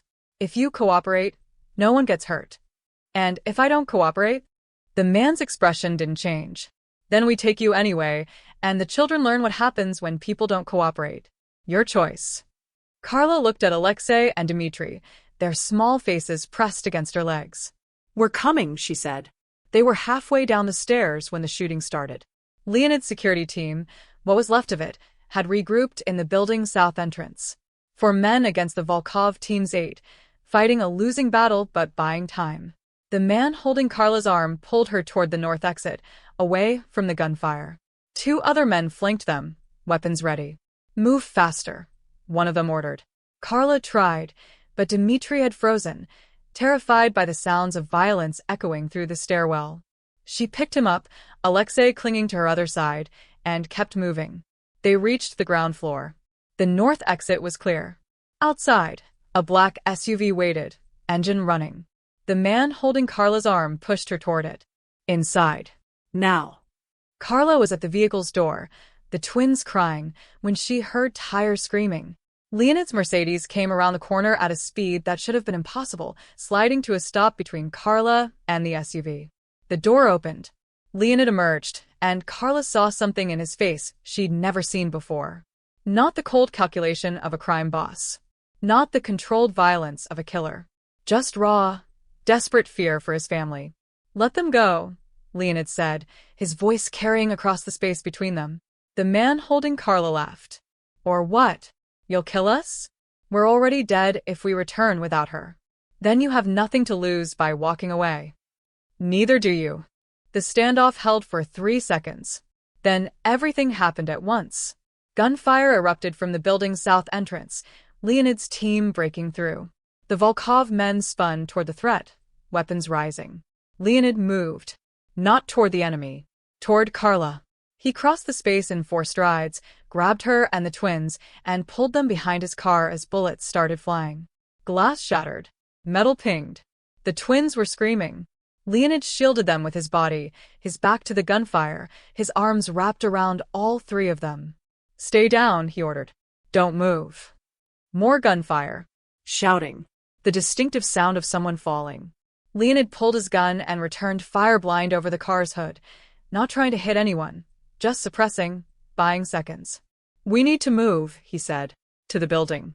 Can you run?" Carla nodded, picking up Dmitri. Alexei clinging to her leg. "On 3. Stay behind me." 1. 2. The bullet hit before he reached 3. Carla saw Leonid's body jerk, saw him stumble, saw blood bloom across his shoulder. He turned at the last second, shifted his body so the bullet meant for Carla's chest caught him instead. He stayed standing through pure will. "Go," he said, his voice tight with pain. "Building." Now. They ran. Leonid stayed between them and the gunfire, his body the only shield they had, blood running down his arm but his gun hand steady. They made it to the building's entrance. Kirill was there, bleeding from his leg but mobile, laying down covering fire. "Get them inside," Leonid ordered, pushing Carla and the twins toward Kirill. "Sir, you're hit." "Get them inside." Kirill pulled Carla and the twins into the building's lobby, just as more gunfire erupted. Through the glass doors, Carla saw Leonid stumble, then steady himself. Saw him fire twice, methodical despite the blood loss. Saw one of the Volkov men go down. Then saw Leonid's knees buckle. He went down hard, his back against the Mercedes, his gun still up but his movements slower, weaker. "Leonid!" Carla screamed, trying to get past Kirill. No. Kirill held her back. "He's buying us time. He's dying." More of Leonid's team arrived, 3 SUVs, men pouring out with military precision. The Volkovs, outnumbered now, began retreating. Someone dragged Leonid inside the building. He was conscious but pale, his shirt soaked with blood, his breathing shallow. Carla dropped to her knees beside him, the twins crying but safe, pressed against the wall where Kirill had positioned them. "You're okay," she said, her hands pressing against the wound, trying to stop the bleeding. "You're going to be okay." Leonid's eyes found hers. "The twins. Safe. You kept them safe." Good. His eyes started to close. No. "No, stay awake. Leonid, stay with me." "Tired. I know. But you don't get to leave." Not now. "Not after everything. You hear me? You stay." His hand found hers, slick with blood, and squeezed weakly. Trying. Sirens in the distance. More gunfire outside, his team finishing the job, eliminating the threat. Carla held pressure on the wound, her hands shaking now that the immediate danger had passed. Alexei and Dmitri were watching, their small faces pale with shock. "Is Leo dying?" Alexei asked, his voice small. No, Carla said firmly, even though she wasn't sure. He's hurt, but he's not dying. He saved us, Dmitri whispered. Yes, Carla said, tears streaming down her face now. He did. Leonid's eyes opened slightly, finding the twins. His lips moved, forming words she could barely hear. My sons. Then his eyes closed and didn't open again. No. Carla screamed. Leonid. Kirill was beside her, checking for a pulse. He's alive. Pulse is weak, but there. We need a hospital. Now. Men were moving, setting up transport, calling ahead to a private facility that wouldn't ask questions. They lifted Leonid onto a stretcher. His blood was everywhere, on the floor, on Carla's hands, on the twins' clothes where they'd pressed against him. Carla followed the stretcher, the twins clinging to her, all three of them covered in the blood of the man who'd just proven that he was willing to die for them. The man who'd taken a bullet meant for her. The man who'd become what he'd promised to become. A father. A protector. A shield. Outside, the last of the Volkov team was being neutralized. Inside, Leonid Zaitsev was being loaded into an ambulance, his life hanging by a thread. And Carla Crawford, who'd spent 3 years running from his world, now found herself praying to any god who'd listen that he'd survive it. Because somewhere between the first terrible meeting and this moment of blood and chaos, she'd realized something that terrified her more than any bullet. She still loved him. She'd never stopped. And if he died now, after everything, after learning to stay, after fighting to be present, after proving he'd changed, she'd never forgive herself for the years they'd lost. The ambulance doors closed, and the world went red with sirens and blood and the terrible knowledge that everything had just changed forever. The surgery took 4 hours. Carla sat in a private waiting room in a facility that didn't officially exist, the kind of place where men like Leonid went when hospitals meant questions, police reports, complications. The twins slept on a couch beside her, finally exhausted by fear and adrenaline. Someone had brought them clean clothes.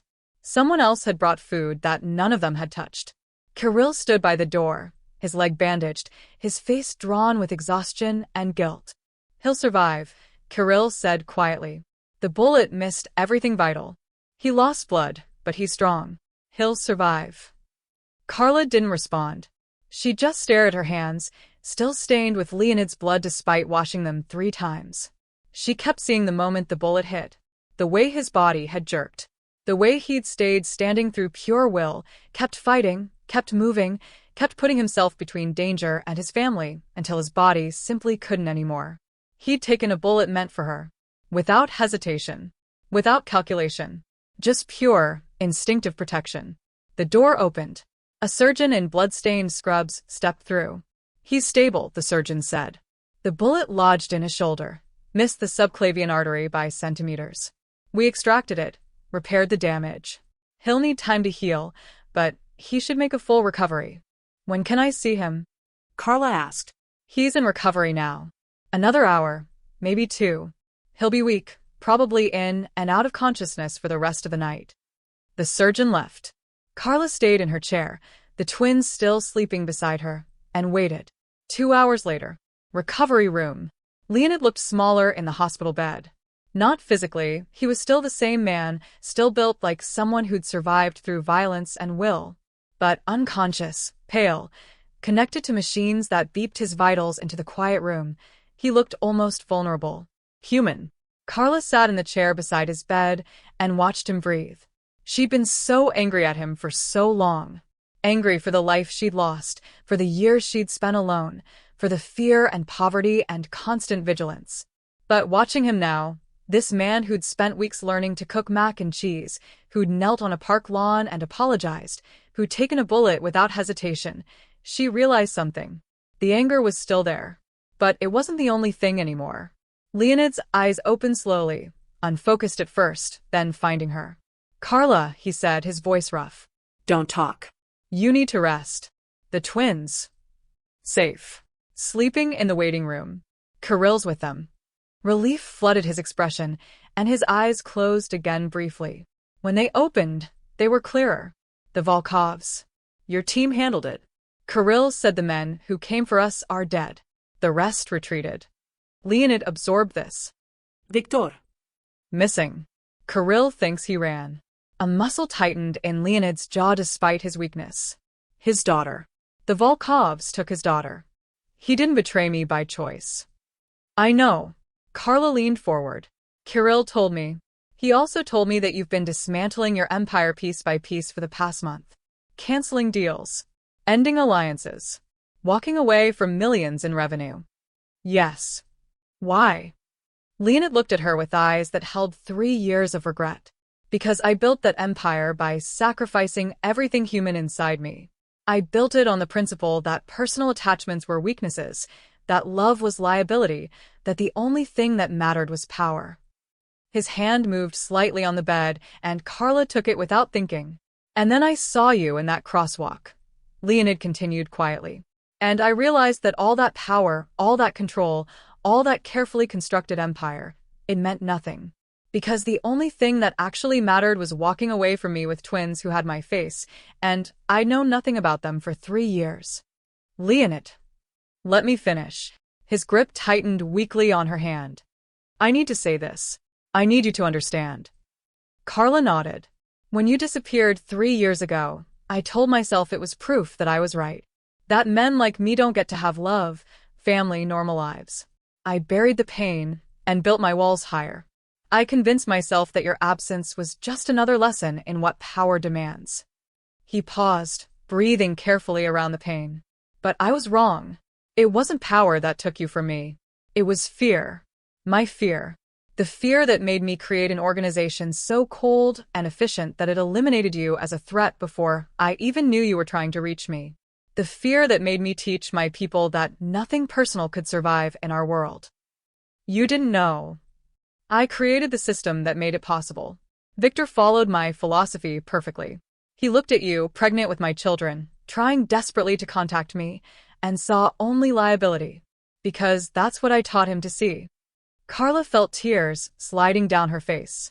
I spent 3 years believing power would protect me from ever being hurt again, Leonid said. And all it did was destroy the only thing that actually mattered. So, yes, I've been dismantling it. Yes, I've been walking away from deals and alliances and everything I built. Because none of it is worth more than the chance to be their father. You could have died today, Carla said. You took a bullet. Yes.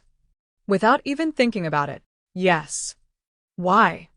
Leonid looked at her like the answer should be obvious. Because you're the mother of my sons. Because I love you. Because I've loved you since you walked into my office 3 years ago and told me the truth when everyone else was lying. Because power can buy empires, but it can't buy back the moment when you cross the street with my children and I realize I've lost everything that actually matters. The machines beeped softly in the silence that followed. I don't expect forgiveness, Leonid said. I don't expect you to love me back. I don't even expect you to let me stay in their lives after this. But I need you to know. Everything I've done for the past month, learning their routines, cooking their food, sitting on your floor playing with blocks, that wasn't performance. That wasn't strategy. That was me finally understanding what it means to be present. Carla wiped her eyes. You almost died proving it. Better than living without proving it. The next morning, Leonid woke to find he wasn't alone. Alexei and Dmitry stood beside his hospital bed, their small faces serious and worried. Carla stood behind them, her hand on each of their shoulders. Leo hurt? Dmitry asked quietly. Leonid struggled to sit up, pain shooting through his shoulder. A little, but I'm okay. You got shot, Alexei said, matter of fact. We saw. I know. I'm sorry you had to see that. Why did you do it? Alexei asked, his gray eyes, so much like Leonid's own, searching his father's face. The bad men were shooting. You could have hid, but you didn't. Leonid looked at Carla, then back at his sons. Because protecting you was more important than protecting myself. The twins considered this with the seriousness of children trying to understand adult concepts. Are the bad men gone? Dmitry asked. Yes. Forever. Yes. Because you're strong? Alexei asked. Because I won't let anyone hurt you. Leonid reached out with his good arm, and after a moment's hesitation, both boys came closer. Ever. Dmitry climbed carefully onto the bed, avoiding the injured side. Alexei followed. They settled against Leonid's good side, their small bodies warm and trusting. Leonid looked at Carla over their heads, his expression raw with emotion. She saw it clearly now, the man who'd learned to cook mac and cheese badly, who'd knelt in a park, who'd taken a bullet. Not the untouchable crime boss. Just a father, holding his sons, grateful to be alive. They asked about you all night, Carla said quietly. Wanted to know if you were okay. If you were coming back. I'm coming back, Leonid said. If you'll let me. On my terms. Yes. With consistency. Not just dramatic gestures. Not just taking bullets. Every day. Being present. Being reliable. Yes. Carla moved closer to the bed. You almost died last night. And I realized something sitting in that waiting room, covered in your blood, trying to explain to our sons why the man they'd just started trusting was fighting for his life. What did you realize? That I'm tired of being angry. I'm tired of running. I'm tired of pretending that you haven't changed. She sat on the edge of the bed. You have changed. I've watched you change. And last night, you proved that it wasn't just words or performance. You were willing to die for us. I still am. I know. But I don't want you to die for us, Leonid. I want you to live for us. I want you to be there for breakfast and bedtime and the 1,000 small moments that actually matter. Can you do that? Leonid looked at the twins pressed against his side, then at Carla. Yes. Not as Leonid Zaitsev, the crime boss. As their father. As the man who plays with blocks and burns dinner and shows up every single day. Yes. And if your world tries to pull you back, if the empire calls, if the violence resurfaces. I walk away, Leonid said. I've already started. Victor's gone. The Volkovs are finished. I'm dissolving partnerships, liquidating assets, stepping back from operations. It'll take time, but I'm dismantling everything that made me untouchable. Because being untouchable meant being alone. And I don't want to be alone anymore. Carla studied his face, looking for the lie, the angle, the inevitable betrayal. She found none. Just exhaustion, pain, and absolute certainty. This won't be easy, she said. I know. The twins will have questions. About what you were. About what you did. I'll answer them honestly. They'll have nightmares about last night. I'll be there when they wake up. And I'll have trust issues. I'll expect you to leave. I'll be waiting for you to choose your empire over us. Then I'll prove you wrong. Every day. For as long as it takes. Alexei looked up at them. Are we a family now? The question hung in the air, innocent, direct, impossible to answer with anything but truth. Carla looked at Leonid. Leonid looked at her. Yes, they said together. Dmitri smiled. Good. I like Leo. Me too, Alexei agreed. They said it with the simple acceptance of children who didn't understand empires or betrayal or bullet wounds. They just knew that this man had protected them, that their mother trusted him, that he was present. That was enough for them. Slowly, carefully, Carla reached out and took Leonid's hand. Not forgiveness. Not yet. But acknowledgement. Recognition that change had happened, that sacrifice had been made, that a man who'd spent his life avoiding attachments had finally learned what actually mattered. You can come home with us when you're discharged, Carla said quietly. Not to my apartment. That's compromise now. But Kirill says you have a house. Secure. Safe. Off the grid. The lake house, Leonid said. The one I took you to. 3 years ago. Carla remembered. The one place he'd owned that wasn't built for business. The place where they talked until sunrise about futures that hadn't existed then. Maybe they existed now. We'll stay there, Carla said. All of us. While you heal. While we figure out what comes next. Together? Together. The word felt fragile. New. Like something that could break if handled wrong. But it also felt real. Like maybe, after 3 years of running and hiding and surviving alone, Carla Crawford had finally found something worth staying for. And Leonid Zaitsev, who'd built an empire on the principle that nothing personal could survive power, had finally learned the truth. Power couldn't buy what mattered. It couldn't buy trust. It couldn't buy love. It couldn't buy the feeling of his sons pressed against his side, trusting him to keep them safe. It couldn't buy this moment, broken, painful, uncertain, but real. The machines beeped steadily. Outside, the world continued turning, Enemies still existed. Threats still lurked. But in this room, for this moment, a family was forming. Fragile. Uncertain. Built on sacrifice and truth and the desperate hope that change was possible. Not perfect, but real. And that was enough. 3 months later. The lake house. Leonid woke to the sound of his sons arguing. Not fighting. Arguing. There was a difference, one he'd learned over the past 12 weeks of living with them, learning them, becoming part of the fabric of their daily existence.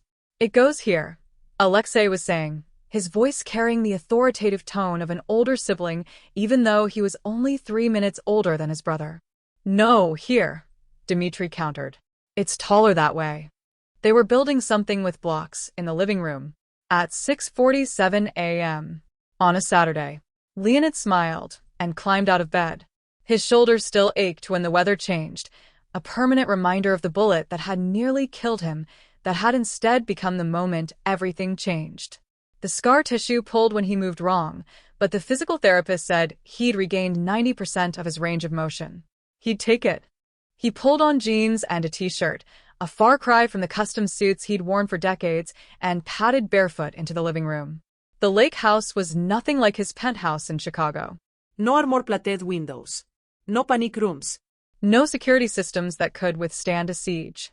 Just a 3-bedroom house on the shore of a small lake 2 hours outside the city, surrounded by trees, isolated enough for privacy, but not so isolated that Carla felt trapped. They'd been here for 3 months. Long enough for it to feel like home.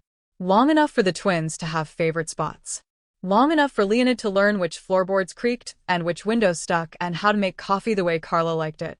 Long enough to start believing this could last. Good morning, Leonid said. 2 dark-haired heads turned toward him. La. Dmitry abandoned his blocks and ran over, colliding with Leonid's legs in a hug that was becoming familiar. We're building a castle. A fortress. Alexei corrected, more reserved but moving closer. Castles are different. My mistake. Leonid crouched down to their level. A fortress. That's much more practical. You can help, Dmitry offered generously. But Alexei's in charge of the design. Naturally. Leonid settled on the floor with them, his movements careful around his healing shoulder, and began placing blocks where Alexei directed. The boy had inherited his father's strategic mind.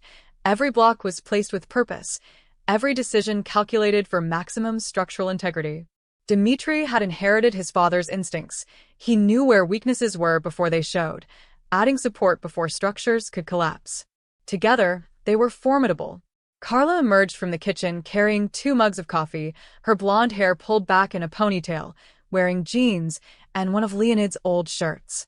She'd stopped wearing the exhausted vigilance that had defined her for 3 years.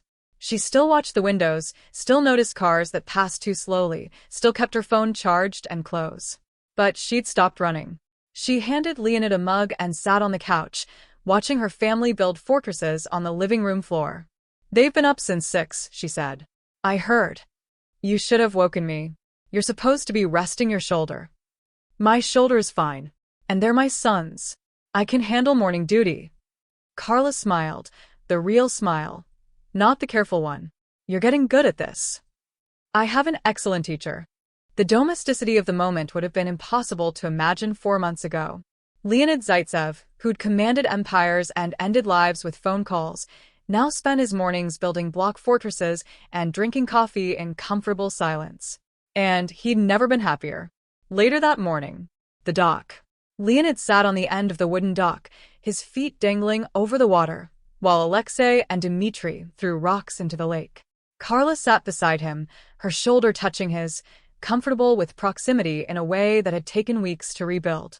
Kirill called this morning, Leonid said quietly. While you were in the shower. Carla tensed slightly. And the last of the Eastern European operations are shut down. Assets liquidated. Routes dissolved. It's done. All of it. All of it. Leonid watched his sons play. I kept enough to be comfortable, investments, legitimate businesses, things that won't paint targets on anyone's back. But the empire? The organization that made me untouchable? It doesn't exist anymore. How do you feel about that? Leonid considered the question. For months ago, Dismantling his empire would have felt like amputation, removing part of himself, leaving him diminished and vulnerable. Now? Relieved, he said honestly. I built all of that to survive, to be powerful enough that no one could hurt me. But the more powerful I became, the more isolated I was. The more I had to sacrifice just to maintain it. He turned to look at Carla. I thought power would protect me from ever being hurt again. Instead, it cost me 3 years with you. 3 years with them. It nearly cost me everything. And you're okay with walking away? I'm not walking away from anything that matters. Leonid nodded toward the twins. I'm walking toward them. Everything else was just noise. Carla leaned against him slightly. The Volkovs. Scattered. Dmitry Volkov is dead, Kirill confirmed it last week. The organization fragmented, without leadership. They're not a threat anymore. And Victor? Leonid's expression hardened slightly. Found. His daughter is safe. I made sure of that. She's in witness protection, new identity, scholarship to medical school. She never asked for any of this. And Victor himself? In Prague. Working as a security consultant. I could find him if I wanted to. I don't want to. Leonid paused. He made an impossible choice. His daughter's life for my trust. I can't forgive him, but I understand him. That's very measured of you. I'm trying to be better than what I was. They sat in silence, watching the twins.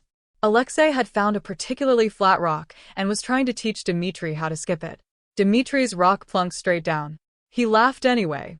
They're happy, Carla said softly. Yes. They feel safe here. Good. They ask about you when you're not around. What you're doing. When you're coming back. Leonid felt something tight in his chest loosen. Really? They trust you completely now. No hesitation. No fear. They see you as their father, not as the stranger who appeared in their lives. Carla turned to face him. You did that. You earned that. By showing up. By being present. By being consistent. It's the only thing that matters. I know. She took his hand. I know that now. Afternoon. Inside. Lunch was peanut butter sandwiches, Dmitry's favorite, and apple slices that Alexei arranged by size before eating. Leonid had learned their preferences, their rhythms, the way Alexei needed structure, and Dmitry needed spontaneity. After lunch, the twins went down for quiet time, not quite naps anymore, but an hour of reading or playing quietly in their room. A routine Carla had established and Leonid had learned to protect. In the kitchen, Leonid washed dishes while Carla dried. Another routine. Another small piece of normalcy that would have seemed absurd 4 months ago. I've been thinking, Carla said, setting a plate in the cabinet, about the future. What about it? The boys will start asking questions eventually. About what you were. What you did. They're too young now, but in a few years. I'll tell them the truth, Leonid said. Age-appropriate truth, but truth. I won't lie about what I was. But I'll also show them what I chose to become. And if they judge you for it, then I'll accept that judgment. I can't erase my past, Carla. I can only show them that people can change. That choices matter. That love is stronger than power. Carla set down the towel and moved closer. You really have changed. You sound surprised. Not surprised. Just still adjusting. For months ago, you were the man who destroyed my life. Now you're the man washing dishes in a lake house, planning how to explain your criminal past to our sons. Is that a good thing? Yes. She kissed him, brief, soft, the first kiss they'd shared since before everything fell apart. It's a very good thing. When she pulled back, Leonid saw what he'd been hoping to see for months. Trust. Real, earned trust. Not complete, that would take years, maybe forever, but present. I love you, he said. I never stopped. I know. Carla's eyes were bright. I never stopped either. Even when I hated you. Even when I was running. You were always there. I'm sorry I wasn't there when you needed me. You're here now. That's what matters. Evening. The Crosswalk moment, reimagined. They walked into town that evening, all 4 of them, a family outing to the small downtown area near the lake. Ice cream, Dmitry had requested. The good kind, with chocolate chips. The town had a main street with shops that closed at 6, restaurants that served comfort food, a small park with a playground. Normal. Safe. Everything Carla's life hadn't been for 3 years. They crossed at a crosswalk, the light turning red, pedestrians waiting. And Leonid remembered. 4 months ago, he'd been sealed behind bulletproof glass, watching Carla cross a different street with the twins. Separate. Unreachable. Divided by worlds that shouldn't have been able to touch. Now he walked beside them, Carla's hand in his. Alexei and Dmitry between them, each holding a parent's hand, swinging slightly with each step. No armor. No security detail. No separation. Just a family crossing a street. The light turned green. They walked across together. On the other side, Dmitry tugged Leonid's hand. Leo, can I get 2 scoops? If you promise to eat dinner later. I promise. Alexei looked up at his father with those serious gray eyes. Can I have chocolate and vanilla? Mixed? Whatever you want. They reached the ice cream shop, a small place with outdoor seating, families and couples enjoying the early evening. Normal people living normal lives. Leonid ordered 2 cones with 2 scoops each for the boys, a single scoop for Carla, nothing for himself. You're not getting any? Carla asked. I'm watching them enjoy theirs. That's better. They sat at a picnic table outside, the twins attacking their ice cream with the focused intensity of children on a mission. Leonid watched them, memorizing the moment, Dmitry with chocolate on his nose, Alexei carefully rationing his bites, Carla laughing at something Dmitry said. This moment, this simple, perfect, ordinary moment, this was what he'd almost missed. This was what power had nearly cost him. What are you thinking? Carla asked. Leonid looked at her, then at his sons, then back at the woman who'd given him a second chance he didn't deserve. I'm thinking about choices, he said. About the life I built by sacrificing everything personal. About the empire I thought made me untouchable. About the power I believed would protect me. And I was wrong. About all of it. He reached across the table and took her hand. I spent 42 years believing that power was the only thing that mattered. That everything else, love, family, connection, was weakness. Liability. Something to be eliminated before it could be used against me. Dmitry's ice cream was melting faster than he could eat it. Leonid grabbed a napkin and helped clean up the drips. But sitting here, Leonid continued, watching them eat ice cream, holding your hand, being part of this moment, this ordinary, simple, perfect moment, I finally understand what I was missing. What's that? Meaning. Leonid looked at his family. Power built my empire. It made me rich, feared, untouchable. But it never gave me a reason to use any of it. It never gave me anyone to protect, anyone to come home to, anyone to care about more than the next deal or territory or alliance. He squeezed Carla's hand. Love gave me all of that. Love gave me purpose. You and the twins, you gave me meaning. His voice roughened. Power made me untouchable. But love made me human again. And being human, being vulnerable, being present, being part of something bigger than myself, that's worth more than every empire I ever built. Carla's eyes were bright with tears, but she was smiling. That's a much better philosophy than your old one.